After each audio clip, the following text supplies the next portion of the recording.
Então, a gente vai fazer a correção da segunda prova de pré-cálculo. E a primeira questão dessa prova pedia para vocês determinar o domínio e a imagem das funções reais. A letra A dava essa função, f de x igual a raiz de x menos 5.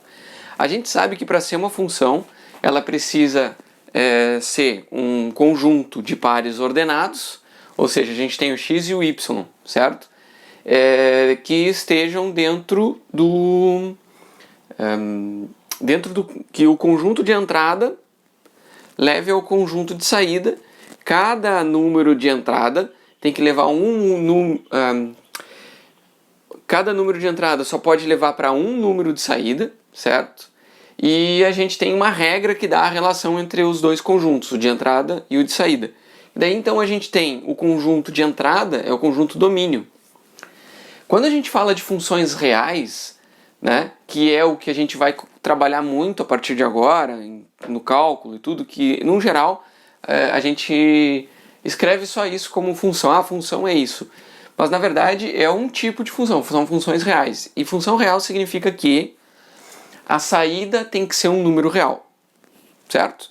Só que daí, a saída ser um número real impõe uma restrição de domínio. Porque, eventualmente, dependendo da regra que a gente tem aqui, ela não vai ter uma saída real. Pode ser uma saída que não é real. Por exemplo, quando a gente tem uma raiz, a gente sabe que raiz quadrada de números negativos não é um número real, certo? A gente nem estudou ainda, ela é um número imaginário, mas não é um número real. Então a gente vai partir dessa premissa. A saída, né, a f, ou seja, o número que a gente obtém depois de executar essa raiz, tem que ser um número real, certo? Então aqui a gente já vai ter que trabalhar com inequações, né? Porque basicamente essa daqui a gente tem, ó, o número que está dentro da raiz tem que ser 0 ou maior do que 0. Ele não pode ser menor do que 0, certo? Então a gente vai... como é que a gente vai abordar esse problema? A gente vai escrever o seguinte, ó. Tá? Determine o domínio e a imagem das funções reais. Vamos começar pelo domínio, né? Vou colocar assim, ó, para determinar o domínio, eu vou chamar da f, né? Da f, então, da função f de x, que tem essa regra, né? Que a f de x seria o y, né? A gente pode representar isso daqui num plano cartesiano. A gente já viu todo esse conceito em aula, né? Então, para determinar o domínio da f, né? Sabemos que raiz quadrada de número negativo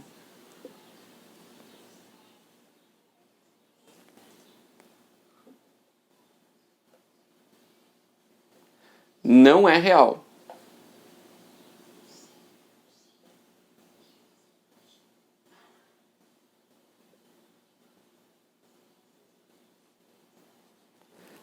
Certo? Então, olha, essa é uma premissa básica.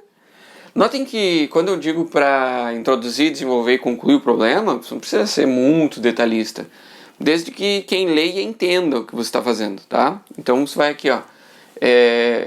Eu estou partindo dessa premissa. Eu sei que a raiz quadrada de um número negativo não é um número real. E a função é uma função real, certo? Portanto, então... Ou vou colocar um logo aqui, ó. Logo x menos 5 precisa ser maior ou igual a 0. Essa é a restrição de domínio. Se o x menos 5 for maior ou igual a 0, então a gente tem um número positivo aqui dentro. Tem um número 0 ou maior do que 0, né? Daí aí é uma entrada válida. E essa aqui é a nossa restrição de domínio, ok? Então, para determinar o domínio, a gente sabe que o x menos 5 tem que ser maior ou igual a 0. Ou seja, o x precisa ser maior ou igual a 5. Se o x for menor do que 5, isso daqui fica negativo e a raiz vai dar um número que não é real, certo? Então está fora do domínio. Então essa aqui é a restrição, ó, o x tem que ser maior ou igual a 5. Então eu vou colocar aqui ó, um portanto. Portanto, o domínio fica... Então, quem são os números x? Quem são os x que a gente pode colocar aqui dentro de forma que... qual é o conjunto dos valores de x que podem ser colocados como entrada nessa regra aqui e a saída vai ser um número real, certo? Então, primeiro, o x tem que pertencer aos reais. Então, a gente coloca aqui o conjunto universo. X pertence aos reais. Esse é um pré-requisito.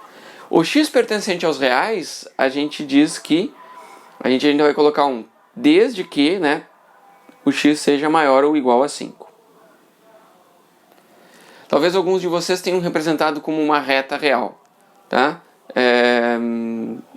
Mas para quem representou como uma reta real, seria...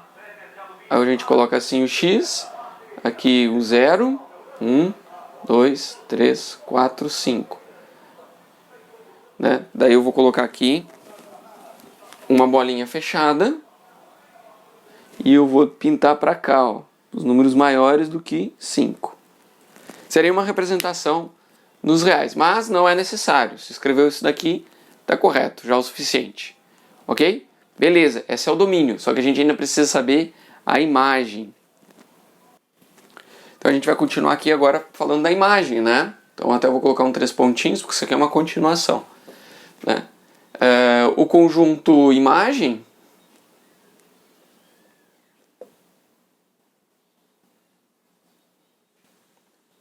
de f, né, da função f, é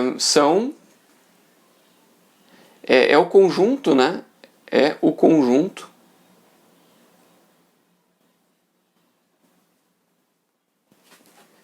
de todos os valores possíveis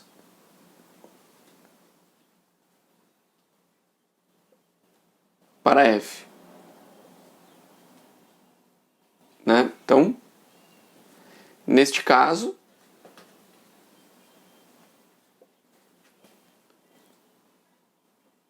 a f é sempre positiva. Né? A raiz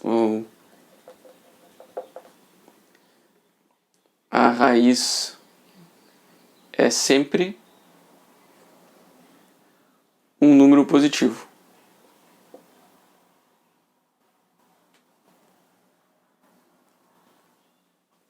Tá? Cada um escreve de uma forma desde que contextualize a ideia. Tá? Vocês percebam, a raiz é sempre positiva. Bom, já está o suficiente. A raiz é sempre positiva, logo, né, a imagem da função f, né, ela é igual ao conjunto dos z's pertencente aos reais, desde que o z seja maior ou igual a 0. Então é o conjunto dos números reais positivos, né? Poderia ser escrito imagem igual ao conjunto dos números reais não negativos. Então a gente põe aqui um maisinho, né? Porque daí inclui o 0. É isso aqui, ó. A saída pode ser 0? Pode. Quando x é igual a 5, a saída é 0. E aí conforme o x está aumentando, a gente vai pegando números positivos, né? Vai 0, 0,1, 0,2, sempre vai ter algum número x que dá uma saída e a gente completa o conjunto dos reais positivos, certo? Nunca vai ser negativo, nunca vai ter 0, aliás, sempre pode ter o 0, mas nunca vai ser negativo, ok? Então, aqui duas formas de representar, que sempre vai ter uma saída, ou z, ou poderia ser um y aqui, desde que o y seja um número positivo, Daí tem diferentes formas de representar isso daqui. Tá, então só completando aqui que também pode ser representado como um conjunto, como um intervalo, né?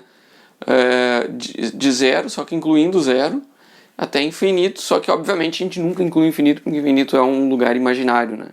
Ela não é um lugar real, ele existe, a gente entende, compreende ele, mas ele não é um número, né? Não é um número que você coloca aqui, ó, colocar infinito aqui, tá? Isso não é um número, é uma relação de grandeza. Agora a gente tem a letra B, que tem 1 sobre a raiz de 2x mais 3. Na verdade é muito parecida com a letra A, certo? Porque a gente ainda tem a restrição de que dentro da raiz tem que ser um número positivo, mas agora a gente aumenta uma restrição, porque ela não pode ser zero, certo? Então, basicamente, aqui a gente tem que o 2x mais 3, né? O radicando não pode ser negativo, não pode ser negativo,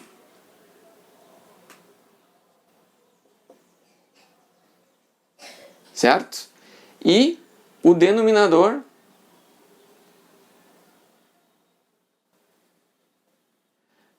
não pode ser zero.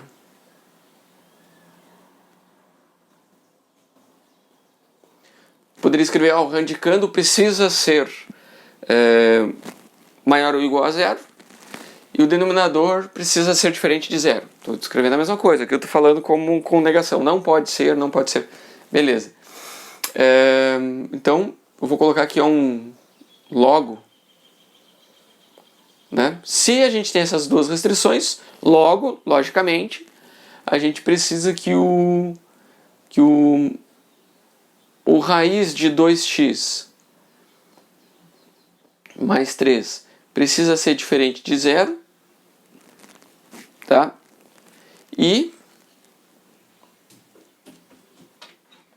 o 2x mais 3 precisa ser maior ou igual a zero. Então, na verdade, essas duas restrições estão valendo, né? A gente tem essa desigualdade e essa desigualdade. Só que, obviamente, isso aqui para ser igual a zero, o que está aqui dentro precisa ser igual a zero. Então, 2x mais 3... Então, eu vou fazer assim, ó. Vamos primeiro analisar aqui, ó. Ou seja, 2x mais 3 precisa ser diferente de zero, o que é o equivalente a gente dizer que o x, né, 2x precisa ser diferente de menos 3, ou ainda que o x precisa ser diferente de menos 3 meios. Né? É uma forma de a gente demonstrar, né? Aqui ficou meio feio aqui pro final do quadro, né? Eu vou fazer de novo aqui para ficar mais bonitinho. Então, 2x mais 3 diferente de zero, que é o equivalente a 2x diferente de menos 3, que é o equivalente a x diferente de menos 3 meios. Então essa aqui é a primeira restrição. Agora a gente vai analisar a outra. E o 2x mais 3 precisa ser maior ou igual a zero. Só que ele já tem que ser diferente de zero, né? Então a gente vai pôr aqui, ó, isso aqui é o equivalente. A gente tem o 2x mais, maior ou igual a menos 3, que é o equivalente a x maior ou igual a menos 3 meios. Ok. Só que a gente tem uma interseção de... Bom, daqui a gente interpreta então que o x ele precisa ser diferente de menos 3 meios e ele precisa ser maior ou igual a menos 3 meios. Ou seja, ele precisa ser maior. X precisa ser maior do que 3 meios, do que menos 3 meios. Certo? Portanto, o domínio ele é o conjunto dos x pertencente aos reais, desde que o x seja maior do que menos 3 meios. Ok? Então aqui a gente tem o domínio, que é o conjunto de todos os valores de x que a gente pode colocar aqui, de forma que o g seja um número real, porque é uma função real. E é isso aqui. Então eu apaguei aqui, a gente vai continuar, e a imagem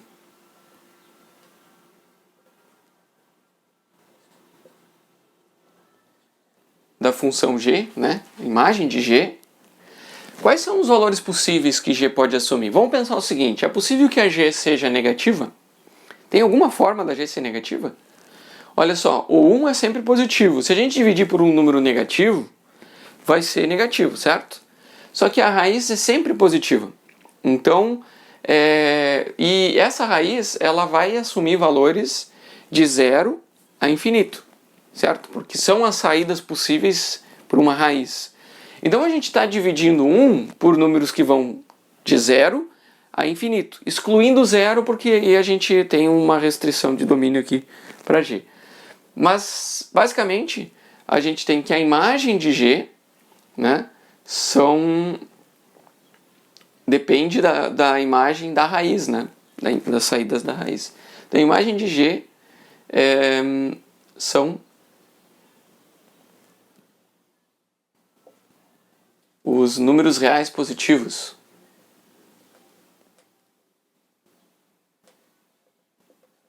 Na verdade, não negativos, né?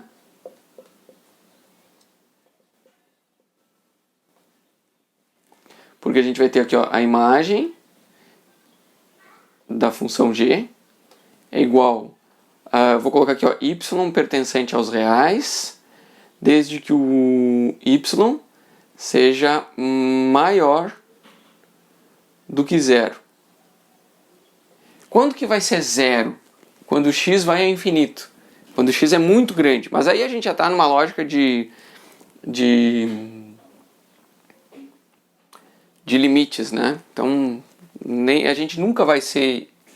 A g nunca vai ser 0, né? A saída. Mas ela pode ser muito próximo de 0 e ela pode assumir até um valor muito... Se o x é muito pequeno, né? Se o x é muito próximo de menos 2/3, esse denominador aqui fica um número muito pequeno, dividir 1 por um número muito pequeno, a gente tem um número muito grande. Então, na verdade, a gente pode assumir qualquer valor de 0 a infinito, exceto 0, certo? Então, a gente tem valores positivos. Ou a imagem da g, ela vai ser igual ao conjunto dos reais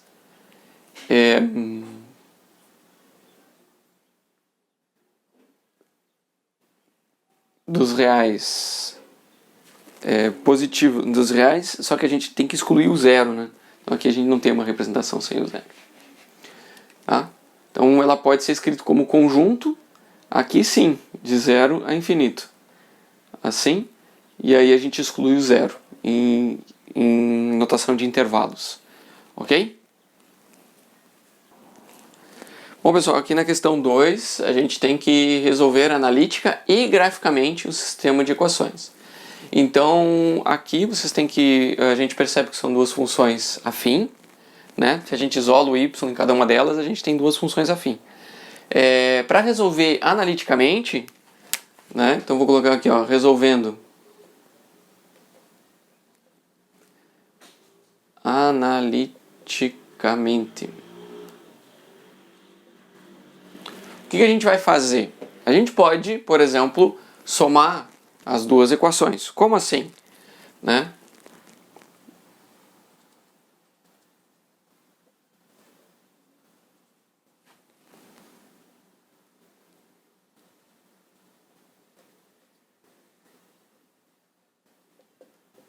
Como assim? Olha só, se a gente tem 2x mais 5, eu vou colocar aqui, ó, 2x mais 5y, certo? Eu sei que isso é igual a zero. Agora, se eu pego e somo com 3x menos 5y, eu sei que isso daqui também é igual a zero. Então eu tenho aqui, na verdade, 0 mais 0, né? Que é 0. O que a gente pode ver que, como ao somar a gente tem mais 5 e menos 5 aqui, a gente fica com 2x mais 3x, ou seja, 5x é igual a 0. Tá?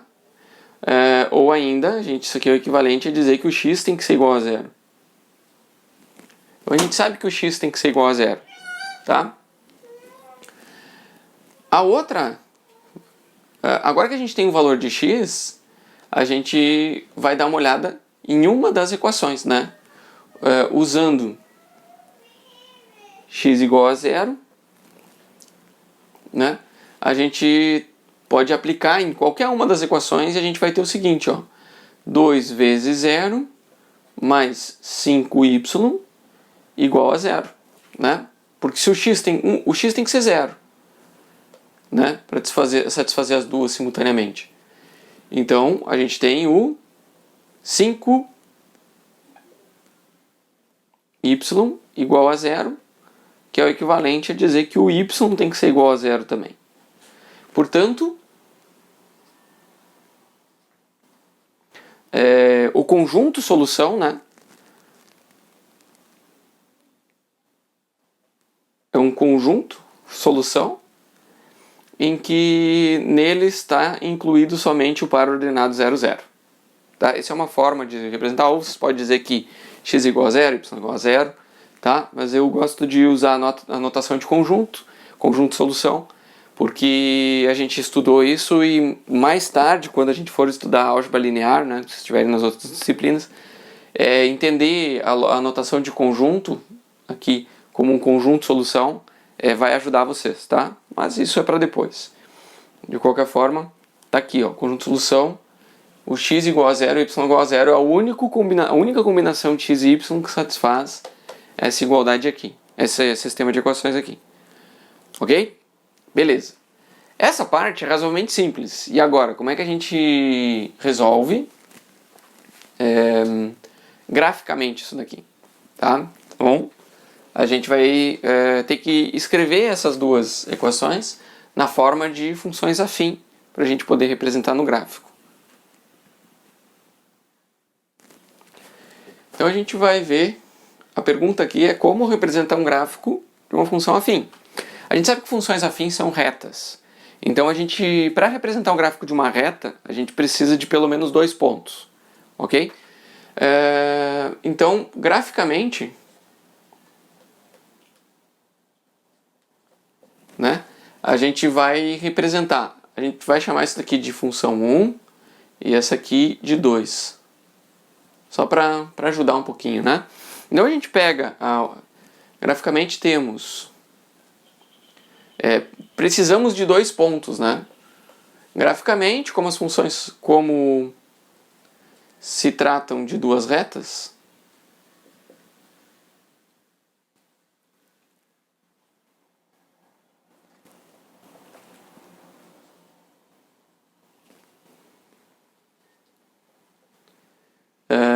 precisamos de 2 pontos para representar uma reta.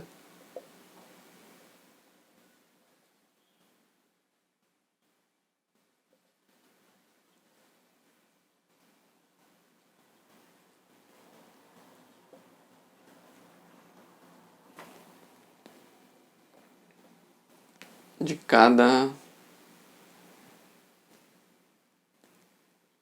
cada equação. Certo? Então a gente vai pegar aqui, ó, a primeira, a gente vai ver o x como sendo, por exemplo, 0, E aí a gente vê qual o valor do y que sobra aqui. Então a gente põe 0. Então 2 vezes 0 dá 0, o y tem que ser 0. Ok, isso daqui a gente já tinha visto. Agora vamos ver o que acontece com o x igual a 1. X igual a 1, a gente tem 2, né? E aí, então a gente tem y vai ficar menos 5 meios. Aqui, tá isolando o y. E depois dá 2, o x e o y. A gente sabe que o x igual a 0 e o y, por exemplo, aqui vai dar 0. Agora se o x for 1, a gente põe 3 aqui. Então o y vai ser 5 meios, não, é 2 quintos, desculpa. E aqui é 3 quintos. Tá? Desculpa o engano. Então a gente vê que uma delas é crescente e a outra é decrescente, né? E elas se cruzam no 0, 0. Na verdade aqui já está a resposta, né? Mas a gente quer representar graficamente.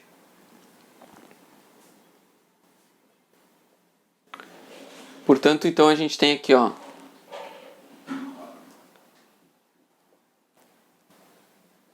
o gráfico, ele precisa ter esses elementos, né? O gráfico cartesiano, o plano cartesiano ele vai ter que ter um eixo real aqui para o x. O eixo real a gente tem que indicar uma seta no sentido positivo e tem que dizer qual que é o eixo, né? E depois o y ele tem que ser 90 graus com o x. E a gente indica o 0 ali onde eles se cruzam. E agora a gente vai ver, ó, 2 quintos e 3 quintos. Então eu vou fazer assim, ó. Eu vou colocar 1, 1 e menos 1. Então 1, para a gente dar uma escala, né, para o nosso gráfico. A gente sabe que ambas passam pelo 0. Mas a gente precisa representar esse gráfico aqui. Então a gente sabe que ambas passam aqui pelo 0. Então a gente tem 0, 0 e 0, 0. Ok. A primeira, ela passa pelo 1 e menos 2 quintos. Então a gente tem o 1 em x e a saída é menos 2 quintos. Então é aqui para baixo. 2 quintos é um pouco menos da metade aqui, ó. A gente divide em 5. Em 5 partes aqui. 1, 2, 3, 4, 5. E a gente pega duas delas, 2 quintos aqui.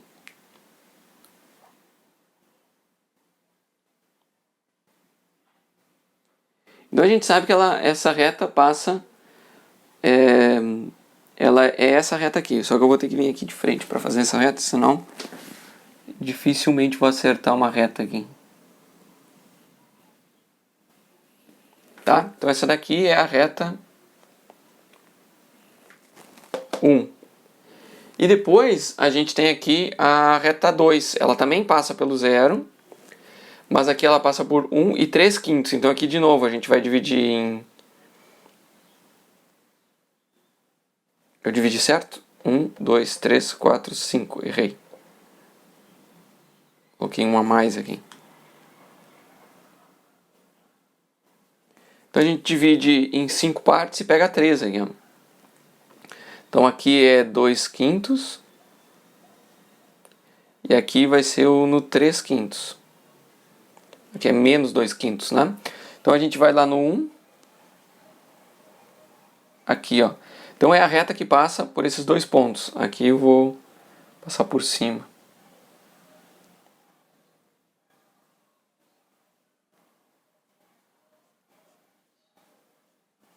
Ok? Então graficamente a gente tem uma situação assim, certo? É claro que ficou um pouco trivial, a gente vê que qual é o ponto que elas se cruzam? É no 0, 0, né? A gente já tinha visto aqui.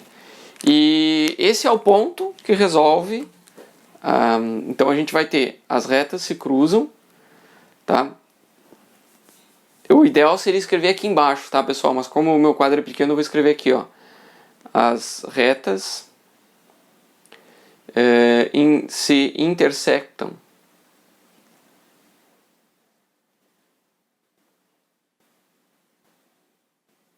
no ponto 0, 0. Né? Portanto, a solução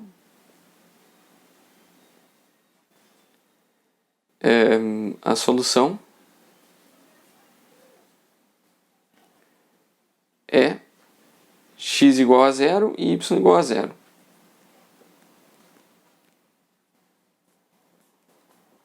Tá? Muito simples, muito trivial. Eu espero que vocês escrevam isso organizado embaixo para a gente ter uma sequência, né? Uma sequência. Mas aí eu vou resumir um pouquinho aqui no lado para aproveitar meu quadro, que é um pouco pequeno, mas a gente consegue. Eu espero que tenha ficado claro para vocês entenderem como é que a gente dá a resposta final, né? Então as retas se interceptam no ponto 0, 0, portanto a solução é x igual a 0 e y igual a 0.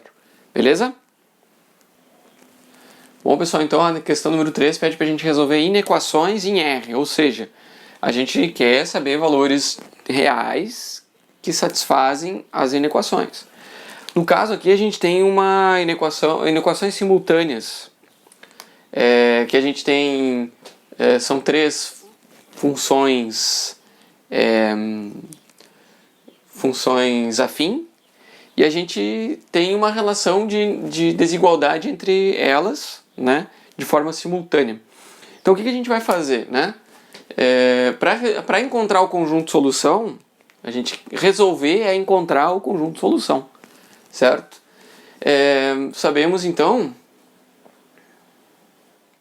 que este sistema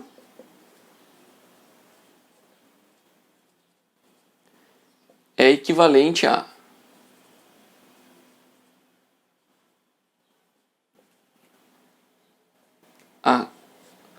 x mais 1 menor ou igual a 7 menos 3x, e aí a gente tem um e 7 menos 3x menor do que x sobre 2 menos 1. Esse e indica o quê? Que a gente tem uma inequação 1 e uma inequação 2. Certo? Essas inequações aqui, elas têm conjunto soluções. Certo? Então a gente vai ver, ó, o conjunto solução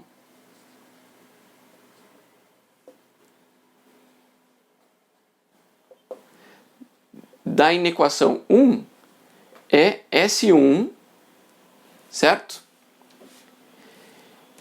E a gente vai obter ele como? E a gente vai obter ele a partir de inequações equivalentes, certo? Conjunto solução da inequação 1 é S1, e obtemos ele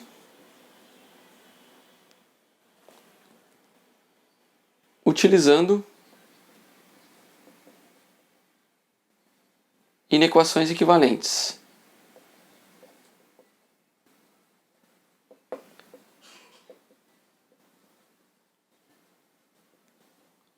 Ou seja, a gente vai pegar o x mais 1 menor ou igual a 7 menos 3x. Isso daqui ele é equivalente. A gente vai fazer, ó, a gente vai somar 3x nos dois lados. Então eu vou ter x mais 3x, né? E eu vou diminuir o 1 nos dois lados. Então some o 1 de lá e passa para o outro lado. Então 7 menos 1. Basicamente o 3x passa positivo e o 1 passa negativo. Então isso daqui é o equivalente a gente ter 4x menor ou igual a 6, ou ainda o equivalente a x menor ou igual a 6 quartos. Certo? Que é o equivalente a x menor ou igual a 3 meios. Por que a gente diz que é equivalente? Porque o conjunto solução desta inequação é o mesmo conjunto solução desta inequação. Por isso que a gente diz que é equivalente. Então, portanto, aqui, tá? Então vou colocar um logo, né? Logo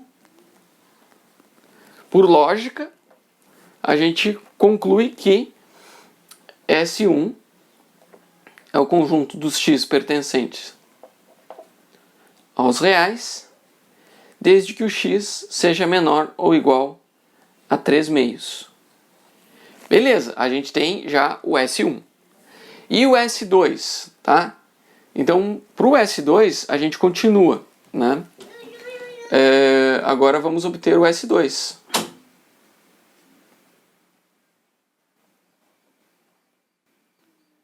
Também por inequações equivalentes.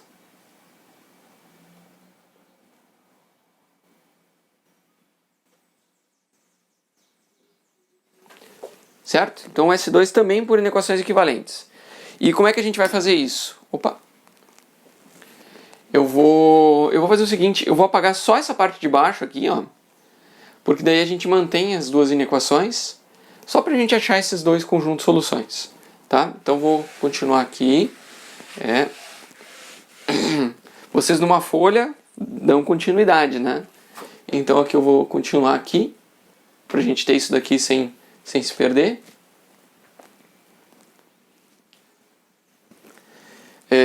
A gente vai fazer o seguinte. A gente vai pegar o 7 menos 3x menor do que x sobre 2 menos 1. Isso aqui é equivalente a 7, aliás, vou colocar aqui, ó, menos 3x menos x sobre 2 menor do que menos 1 menos 7. Ok? Agora a gente tira o mínimo aqui, né? Fica, isso aqui é o equivalente. Aqui a gente tem menos 6x menos x sobre 2. Isso aqui é menor, aliás, só menor do que menos 8. Então continuamos com equivalência aqui, ó. Aqui a gente tem menos 7 meios de x menor do que menos 8. Agora, aqui tem um detalhe.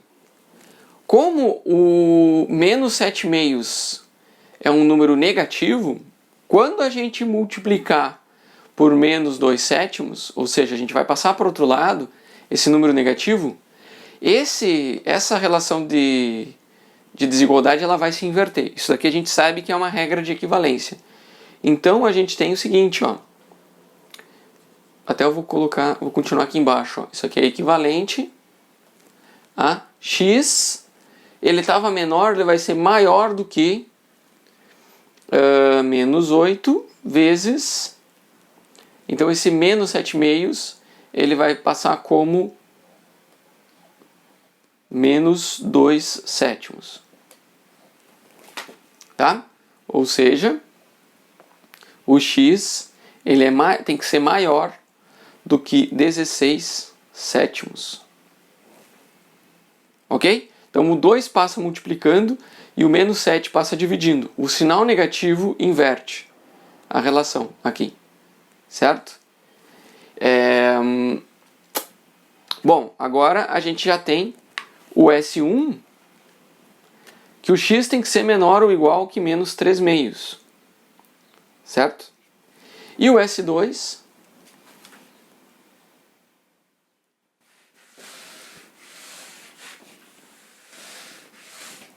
então aqui eu vou anotar aqui, x menor ou igual a menos 3 meios e o x maior do que 16 sétimos. Então S2, x pertencente aos reais, desde que o x seja maior do que 16 sétimos. Ok? Agora eu pergunto para vocês. Se ele tem que satisfazer essa relação e tem que satisfazer essa relação simultaneamente, a gente precisa de um valor de x que satisfaça, né, que seja menor do que menos 3 meios e que seja maior do que 17 sétimos. É possível que um valor de x ele satisfaça as duas condições simultaneamente. Então não é possível, tá? Não tem como ele ser maior do que um número positivo e menor do que um número negativo ao mesmo tempo. Porque essa relação ela dá uma relação de simultaneidade. Então a gente tem um E, uma interseção, tá? Então eu vou fazer o seguinte, ó. Como S1 é um conjunto dos x pertencente aos reais, tais que o x é menor ou igual a menos 3 meios, e S2, x pertencente aos reais, tais que o x é maior do que 16 sétimos. O conjunto temos o conjunto solução S1 interseção com S2, que é o que satisfaz os dois simultaneamente. Então a gente tem o conjunto solução, é a interseção entre esses dois conjuntos. Só que agora, para a gente analisar a interseção, né, algumas pessoas acham conveniente. Obviamente já vê que o conjunto é vazio, mas a gente pode demonstrar isso claramente, né? Então isso daqui eu posso até escrever um conjunto vazio, mas a gente pode demonstrar claramente isso daqui, ó, como aqui a gente põe o S1, né? E o S1 tem que ser menor ou igual que menos 3 meios.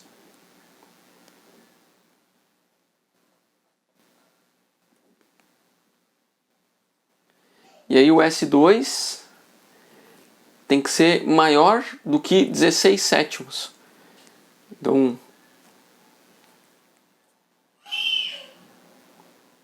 talvez para cá, assim. Ok? E aqui o S2. E o S daí vai ser a interseção.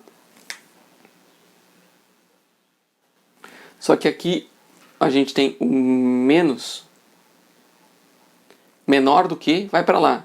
E aqui, ó, a gente exclui, né? Tem que ter a bolinha aberta aqui. Vem para cá. E aqui fica assim mesmo, fica vazio.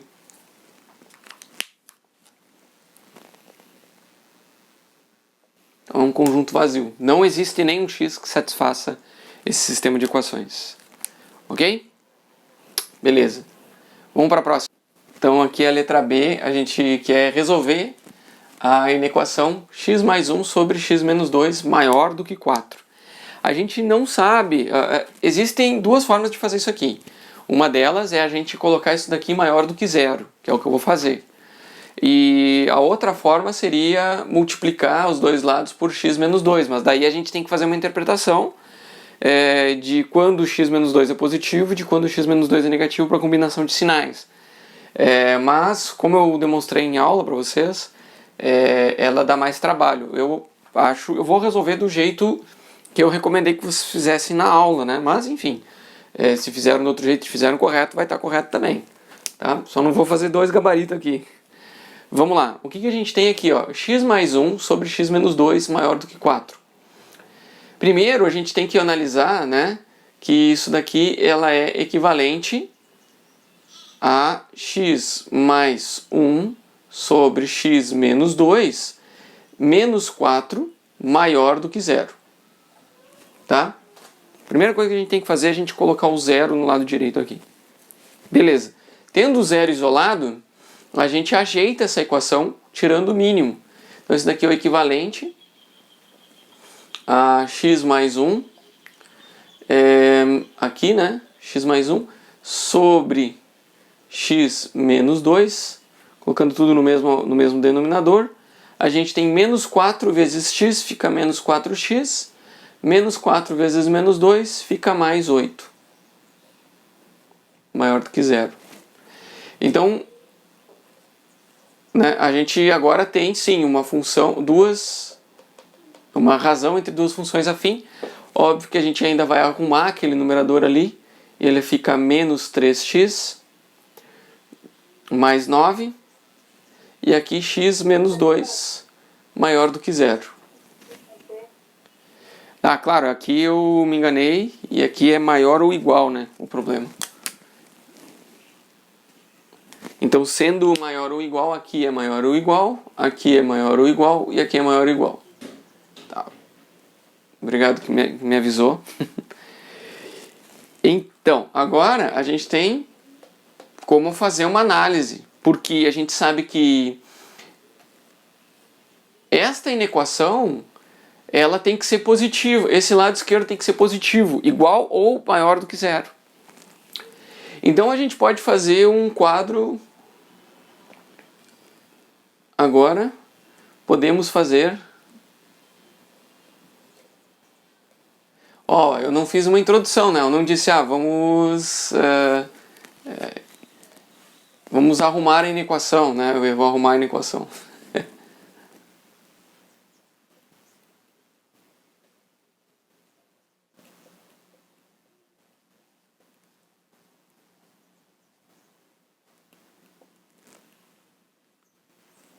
Para isolar o zero.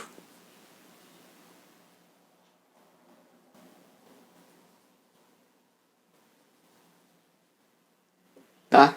Desculpa, faltou esse daqui. Vamos arrumar a inequação para isolar o zero. Tarará, isolamos o zero. Agora a gente pode fazer o quadro quociente, né?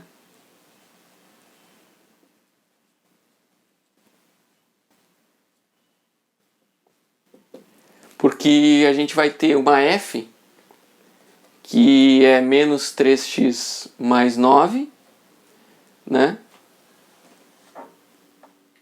E a gente tem uma g. A g, que é x menos 2. E aí a gente tem a f sobre a g. E a gente vai fazer o quadro quociente, é uma análise de sinais, né? Então como é que a gente vai fazer essa análise de sinais? Primeiro, a gente tem que ver qual é o zero dessas funções, né? Eu até vou colocar aqui... Eu poderia ter deixado um pouco mais de espaço, ia ficar melhor. Mas vamos aqui, ó. A f é igual a zero quando o x é igual a 3. E aqui a g é igual a zero quando x é igual a 2. Né?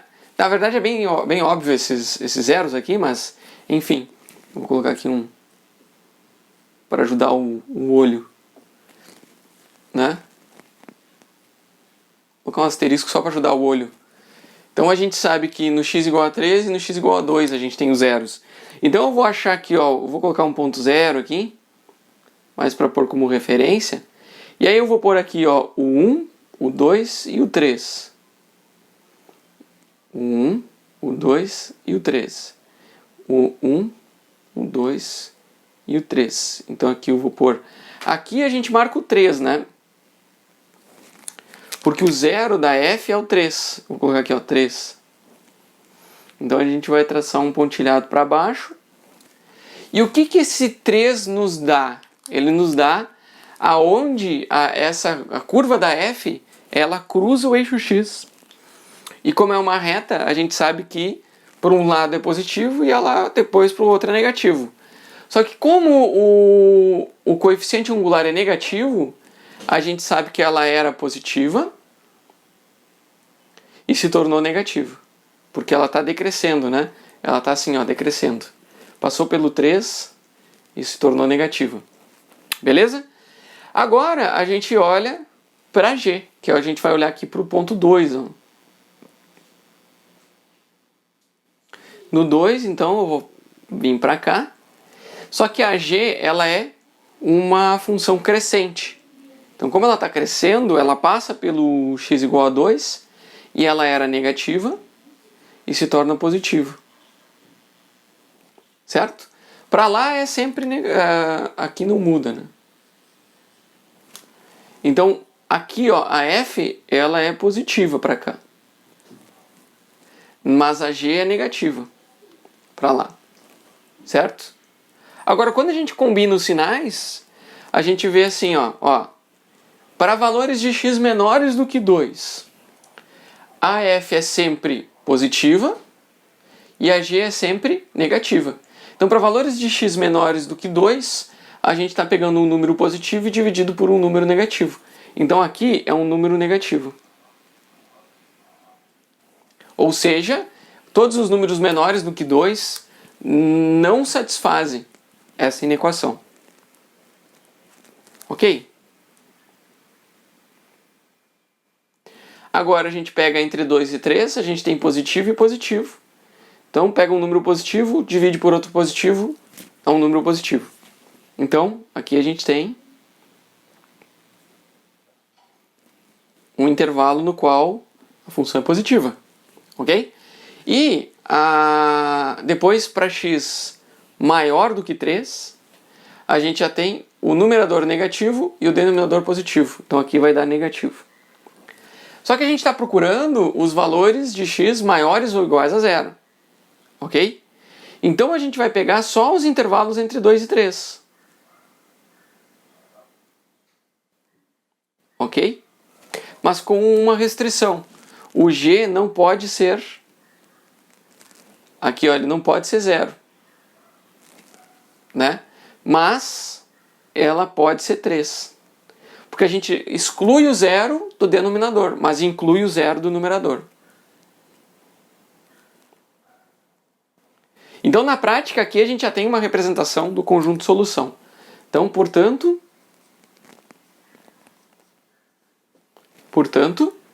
a solução, né, o conjunto solução,